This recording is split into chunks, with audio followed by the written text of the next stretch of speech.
Hi guys, welcome back. So we're going to talk about heartbreak this week, and in some form or another, we've probably all experienced it, whether that's a loved one passing away or the romantic kind. I'm currently going through the romantic kind and it's pretty shitty. So I thought if I could share any tips that I've learned from reading certain books, then maybe we could learn from it together. So I just think it's boggling that we don't learn this kind of stuff at school. We don't have any tools or anything to help us. I've kind of picked up some stuff over like reading some self-development books, but I just thought I'd do like a little kind of heartbreak series. And one of the books that was suggested to me was Everything I Know About Love by Dolly Alderton. And this book, if you kind of think of it as Bridget Jones, but for millennials, kind of Sex in the City, but not glam, like grungy student Sex in the City. It's just very easygoing, light-hearted, but there were so many like quotes and concepts and things in it that just really hit me in the gut. Like I just found it so relatable just because there were so many like millennial references and stuff. Like I really enjoyed it. And basically this is Dolly Alderton's memoir, which I didn't realize until like later on in the book. I didn't realize this was actually non-fiction and it's actually her life. I thought this was like a fictional character. So it is very like raw, and just some of her points are just so relatable. And it kind of goes from her sort of hedonistic partying wild days of her 20s and her insecurities, anxieties kind of around boys and around excessive drinking and things, when all that kind of comes to a head and she seeks therapy, and then she kind of has a breakthrough and she just becomes more self-aware. The chapters then like later, like in her late 20s, 30s, there's just some like really lovely kind of quotes and things, especially if you're having like a hard time. I think even if you're not in your 20s and 30s, this book would still be relatable going for any kind of breakup or any kind of like life transition as well. So I would still recommend even if you're not in your 20s and 30s. And there was a few kind of main points that I wanted to kind of go over. So I wanted to chat about therapy that's talked in the book, friendships, heartbreak, and just that kind of passage of time from your 20s and 30s. So let's talk about heartache first. And she's got some really like, points about heartache that kind of just really hit home, I think, if you've kind of gone for a breakup. And she also mentions like how breaking up with someone gets harder as you get older. And I know some people think maybe differently because you do have like, maybe you've like learned some lessons as you've got older and things like that, but a breakup just seems to be a bit more heavier for some reason. I think because like you feel like you don't have as much time as you did before as well. So it's not like you've just lost a boyfriend or a partner, you've lost a life together too, which is what I'm really struggling with at the moment. Now you've just left with this abyss, and whether that's like a romantic partner or a loved one, it's just like now you've just got this void, and it can just be so hard to know what to fill that with. And I also love this analogy of as we get older, we get more baggage, and maybe when we're in our 20s, we've just got like a little light carry-on full of like relationship baggage. Maybe it's like an ex or two. But as we get older, we come along trudging a 250 kg rucksack with all our baggage, and that could be divorces, that could be parents who've passed away, that could be therapy, that could be addictions, it could be IVF attempts, it could be children. There's just so much more involved as we get older when we go into a relationship. But she also says like that can also make us feel a bit more vulnerable, and maybe we're more open to sharing things as we get older because we kind of know ourselves more because we've had those experiences and things like that. So it's not always a bad thing to have that. I just found that analogy really kind of relatable because there is more stuff as we get older that we tend to carry with us. And the last little analogy that I loved to do a heartache was about falling in love, and that it's called fall in love for a reason. It's not called meandering into love with an ordnance survey map, and it's risky, but it can be really worth it. That's the whole point. You have to be like vulnerable to fall in love. That's the really hard bit sometimes, especially if you've had a heartache before. It's hard to like open yourself up again, but it's really worth it when it works. And then the next bit I want to talk about is like the passage of time from your 20s to 30s, and there were so many things that I just related to so much. And I thought this was funny. She kind of talked about like going on holiday into your 30s when you're in your 20s. So you might do things like get a herb garden in your 20s, or go to the Cotswolds for a weekend in your 20s. When you're doing that, you're kind of going on holiday into your 30s, doing those kind of things. And then one day you wake up and you're actually in your 30s, and it's not kind of cute to be doing all these things. It's like, oh, you're just now a boring 30-year-old doing those things. And you're like now a resident in that decade instead of just like kind of testing the water in that decade. And she describes like going on holidays in your 40s. So you go on holiday like the decade above. So if you're going on your holidays in your 40s, that might look like going to bed at 9:30 or having a collection of brogues in all different colors sort of thing. I just thought that analogy was quite funny, how we kind of play tourist in the decade above for a bit before we actually kind of make the transition. And again, this is just like society's norms. It's not actually what someone in your 40s has to do or someone in your 30s has to do, but it was just quite a funny analogy, sort of like playing tourist in the decade above. And then she also makes some references to like almost like having a third life crisis. And she's got like a few different kind of analogies for that. And one's like you're kind of walking down a corridor and then doors are shutting behind you that you can't go back to. And that might be things like maybe certain clubs you feel like are a little bit inappropriate for you, or certain clothes you feel might be a bit inappropriate for you to wear. And again, you know, you could go to the club if you wanted to, or you could wear whatever clothes you want. Again, it's like society's kind of like making you feel like you can't do certain things, or you can't go certain places, or other people are making you feel like you can't do certain things. And there was another analogy about figs which I totally related to because I so feel like this, but she sort of describes like, it's from the bell jar, and she describes this person who is like sat in a fig tree and there's loads of these branches in the fig tree, and one fig represents loads of different lovers, and one fig represents maybe being like Olympian, and one fig represents a happy home with children and a husband, and one fig represents like traveling. Instead of like actually reaching for those juicy figs, you're actually just sat on one of those branches starving because you can't decide which fig looks plump enough to pick because you want them all. I kind of feel like that. I feel a bit like I'm like at a crossroads and I've got all these paths and I can't decide which one to go down. So instead, I'm just stuck at the crossroads and I'm not taking any steps. But I've kind of realized through like talking with friends and stuff like that, it's like, well, you know, I could start walking down a path, and if I don't like it, I can go back. It doesn't mean that if I start walking down that path, that is my path forever. You know, I can always turn about. If that helps anyone feel just like a little less daunting, then, you know, maybe think of it as like a bit of an adventure. You know, you don't have to have all your figs at once, but you can maybe have like a little bite of a fig or walk down a little bit of a path. And finally, the last bit that I liked about this sort of section was how she was saying that,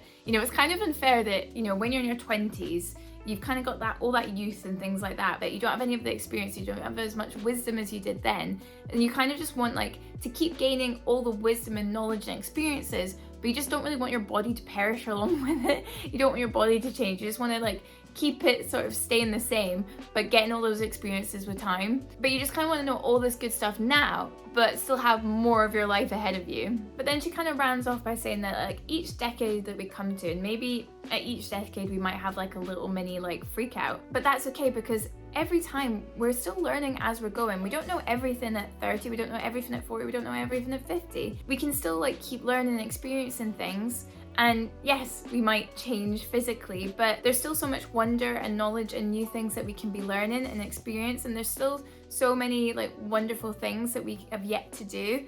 It doesn't stop when we hit 30, it doesn't stop when we hit 40, it doesn't stop when we hit 80. And if we keep like looking at things with like wonder and just curiosity, then those decades and milestones don't need to be something to worry about. It can be something to look forward to as well. And the next sort of topic that I really loved in the book was therapy, and I'm a big believer in therapy. I think it's so good, and I don't think it's you have to go to therapy if you've had a breakup. I personally did just there. I just went for like a little bout of therapy, but you don't have to be going through anything. It can just be that you maybe just want to self-improve and like learn a little bit more about yourself. She describes therapy as an archaeological dig on yourself, and I love that because I think therapy can just be amazing because yes, you can find some skeletons and things that are maybe a bit scary, but you can work through those things that are scary with a professional, and it can actually be really enlightening that you can find out like why you do certain things because of those skeletons that are in your closet, those things that you've been trying to hide. But when you shine a light on it, it's actually you can then pick apart why you do things, and then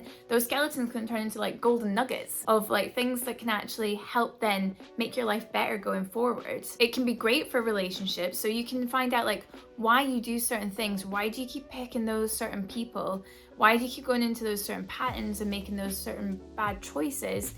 And if you know the reason why, you could be repeating those patterns because something that happened in your childhood or whatever. Then going forward, you might then be like, well, I know why I keep going for that type of person. It's because this is what happened to me. But only by maybe a therapist or professional shining a light on that is how you can then understand why you have those certain behaviors in the first place. And she describes therapy in the book as doing the work because it is hard, and confronting like your behaviors and your actions and things you've done in the past can be hard.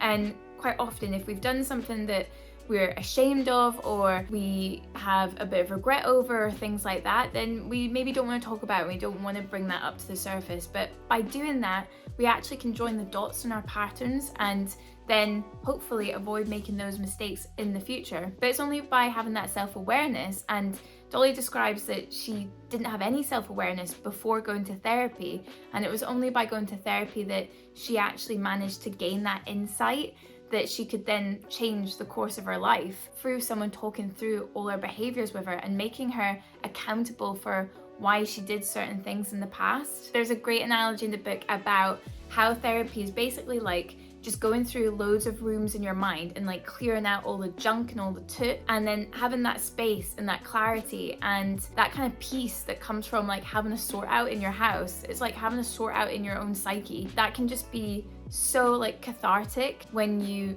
aren't like having all that kind of clutter in your psyche or in your mind or whatever. And it's such a vulnerable thing to do, but there's so much good that can come from vulnerability. And if you've not read Daring Greatly, I 100% you recommend that book. I'm gonna do a review on that at some point soon, but vulnerability is like so good for so many things, and you can totally feel like completely naked having a therapy session because you're just exposing all those parts to yourself. But it's so good, that vulnerability, and I just can't recommend therapy enough. I just think it's great. People like Sinead Hegarty talk loads about it, and she's got like the hashtag make therapy cool, and I love that because therapy shouldn't be a thing that people are like, oh, she's going to therapy, right, oh, better watch out for her, because actually therapy is such a good thing, and I think so many people could benefit from doing therapy. Not if, again, you're having a heartbreak, but just to improve yourself, just to be better and like learn why you're doing certain things. I've used BetterHelp in the past, and I'd really recommend them. And if you're financially struggling, they do have like other options and things for you too. And then the last topic I'd like to talk about in the book is friendship. And this is such a huge theme in the book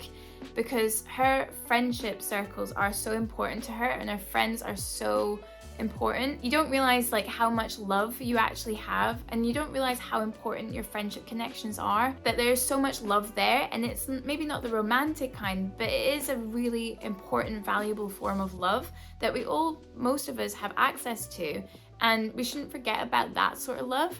Even though a lot of us are maybe striving for a partner, that romantic love, there is an abundance of like a friendship love around us as well. We can learn a lot from that sort of love. And she does make some really valid points about like intimacy in friendships, and like how, you know, say for like when I was at uni, I totally took for granted all the times that I was in the refectory with my girlfriends, and we just like catch up on the day, and I'd see them every single day, and you develop that intimacy from seeing them all the time. But then when you leave uni and people like move away, they have kids and families and things and have jobs, it's so much harder to still have that connection. And I think certain friendships you really do, you know, it's like you've not had any time apart, but it's hard to keep that level of intimacy up when you don't see each other all that often, or you're not speaking to people. And it doesn't mean just because you've had that level of intimacy before that you can keep it. Like a friendship's something that you do have to like work on a lot of the time as well. And just because you've had it in the past doesn't mean it coincidentally stays around, which I think is really hard, because I think a lot of us probably experience that your friends move away and it's hard to still have that connection. And I certainly feel that. Like, I love my connections with my girlfriends, but when you don't see them all the time, it can be really hard, and connection's so important. And if you've read Lost Connections, that really highlights how other connections are so important in your life. And she's got some lovely quotes about how your friendships can be like works of art, like hanging up in a wall.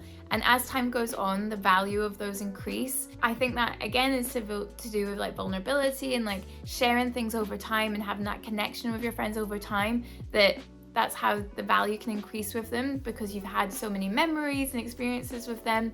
And I just love that, because I think all my friends are like works of art to me. Like, they're so precious to me, and I just think that's a really nice way to think of friendships. And she rounds off the book by talking about that friendship love at the end, and how even though sometimes we can fixate on trying to find someone to make us happy, that also like self-love is so important in making us happy, and that self-awareness and like working on yourself. But also your friendships are really important in making you happy as well. So like, don't forget about those and how much abundance you have in love from those relationships as well.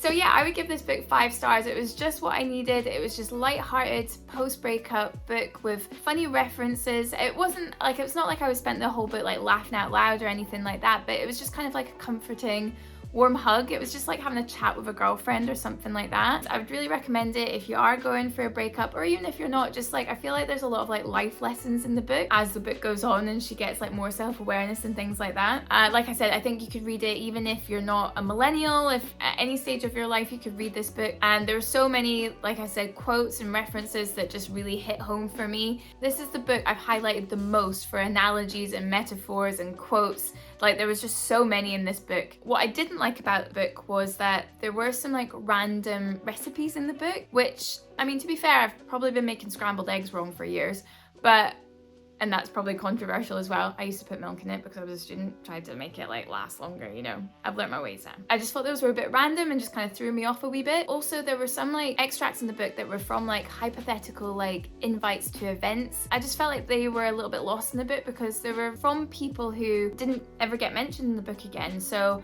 I just felt like that wasn't really needed, and it kind of distracted me a little bit. But apart from that, I really enjoyed the book and I'd 100% recommend this. So I'm gonna do a few other books on heartbreak, so look out for those. And I've just recently listened to Rupi Kaur's poetry book Milk and Honey, which was amazing. I've never really listened to poetry before and I just absolutely loved it. Check out the couple of shorts that I've done on the breakup test and the sliding doors concept from this book. Let me know what your take homes were and what your thoughts were from the book, and take care guys, bye.